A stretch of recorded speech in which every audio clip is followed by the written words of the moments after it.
Hey there guys, welcome back to another deck profile with yours truly, Paul Reisman. Today we are taking a look at my recent build of Olivia that we featured on the channel against Jeremy's Kimihei deck. Ruler School is brought to you by Odyssey Games, where you can go to pre-order upcoming Force of Will sets, ccgprimes.com for singles and supplies, cardodoko.com for those rulers in the international market looking for product, the Ruler School Circuit Series now taking orders on our Q4 2024 circuit kits, and to our guest lecturer members, Vite Ramen and Casey Madden. Class is in session. This deck was really fun to pilot. As always, Olivia is definitely my favorite ruler and playstyle in the game of Force of Will, so this is, you're about due for another Olivia deck. So here we are with another Olivia. She double blue for her judgment. I can de-randomize something with Olivia's Determination, and then I can God's Art to find Dolly from the deck. Barrier Chant on my flip side, which is kind of relevant. You will be flipping every once in a while, maybe every 5 to 10% of games. You will be flipping Olivia in this version because she does have some decent stats, and she can dodge some of the chants out there that are going to be doing you some harm. She gives you a Magic Stone upon entry. She has Olivia's Determination to de-randomize once on her flip side. She also has the God's Art for Earnest Empress to make everything de-randomize for the turn. That's super useful, especially if you have like a whole bunch of random stuff in your hand that you just want to be able to cast without any negative side effects. You're probably not going to be using that God's Art very often, mostly because we're trying to utilize the best randomized effects of Olivia in this particular deck. We're playing 2 Dolly. Most of the time I'm finding myself just going down to 2. It just gives you a couple extra cards in the deck. Drawing multiples of this is not super great. Although, definitely drawing multiples isn't bad, but there are just better options for us. So we're going down to 2. Produce a blue. Upon enter, you can return something back to the owner's hand or draw a card. And it's just got natural barrier, which is really helpful. A 4/4 body with barrier is nothing to sneeze at, especially if you get a Sphinx minigame going in your favor. All of a sudden it's an 8/8, which is way more threatening. So don't count Dolly out just yet. Playing 4 Aspiring Diva. We are a control deck. We do like having extra will in order to cast our spells, and she's really good at getting those into your hand and popping off for that extra blue for chance. We're playing 4 Ray Asnable. Turns out this card is still really good in the format. So we're playing 4 of him. If you ever are managing to get him off the field, he kind of floodgates your opponent until they are able to out him. Usually that's in the form of girls staring at. So just be aware of that. You need to be able to counter that card if it is coming down and you are seeing it. 4 Surging Lightning. This card is really handy because it gets around barrier because you choose. Very similar to Kimihei, you can choose to put things on other resonators, and Surging Lightning helps to get around things such as Mask. Mask is a really big problem for this deck. So if you have a way to get rid of Mask in deck and in archetype, this card is very helpful for that. That's also why we're playing a couple of Random Walk. You want to be able to get rid of the Regalia that is coming in for you. It's also a really good anti-aggro tool, so if you're seeing a little bit too much aggro against this control deck, you have a way of putting those 1-cost resonators back to the bottom of the deck.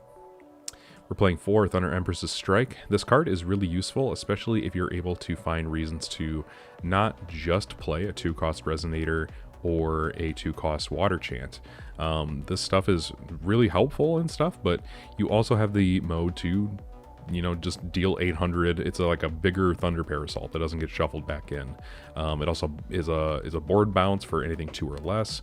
You can draw 2 cards. I found myself using this card a lot to just cycle through my deck if I just had no other use for any of the spells that I had in my deck, but I needed something like a Robometa or a Sphinx. This card is really helpful for digging in on that. It just so happens to be able to do that alongside everything else. Very strong card, very powerful card, so use it correctly.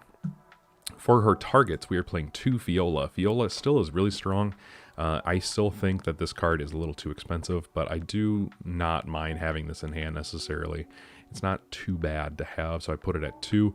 But getting rid of 2 other copies allows me to play things like Sparklefish. Sparklefish is nice. You can pretty much cancel anything. If it's a non-resonator spell or a resonator spell, we're seeing a lot of different types of cards being played, so I'm just playing one just to kind of as an experiment, trying to see if this card is actually worth my time and energy. We play one Vacuous. Vacuous is very good for getting rid of certain cards that honestly maybe shouldn't have been printed, but they were. And this card just yeets them out of the game for you, which is really helpful. In our stone base, we do have a little bit of black just to be able to cast him from hand as a result of that. So make sure that you are aware that you do have a little bit of black in the deck just for him. This card is very solid. I might even sideboard a second copy of this just because he's that good. Mad Hatter. Phantasmal Mad Hatter. Some people actually really hate this card because you can just get rid of an entire graveyard from the game and put him back in your hand. You don't have any other fairy tales to buff with this card, but still the ability to attack and not get blocked, and to attack and not get cracked back on is really nice. This thing is really hard to revenge, and for that reason, I just really love him. So it's just nice to be able to interact with graveyards right now. So I put him in, and I do like him quite a bit just at 1.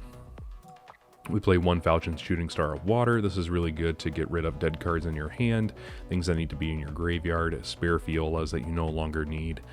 He's also just a really solid control card and gets rid of a lot of tokens for a lot of benefits. So I like 1. 2 feels like too much. You don't want to discard too much with this deck, otherwise you're going to find yourself without a hand, and that's bad if you're a control deck. But 1 of this guy is feeling really good right now.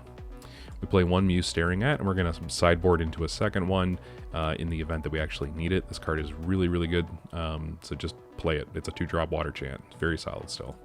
And of course, Cursed Mirror of the Snake. This card has maybe seen a little bit less favorability because of Mask in the format, but I'm not seeing a lot of Mask, and this card is absolutely cracked for that particular reason. Again, it allows you to just lock everyone to main phases and draw you an extra card if you need to cycle, and that ability does come up in this deck a lot more than you would think, so just be aware.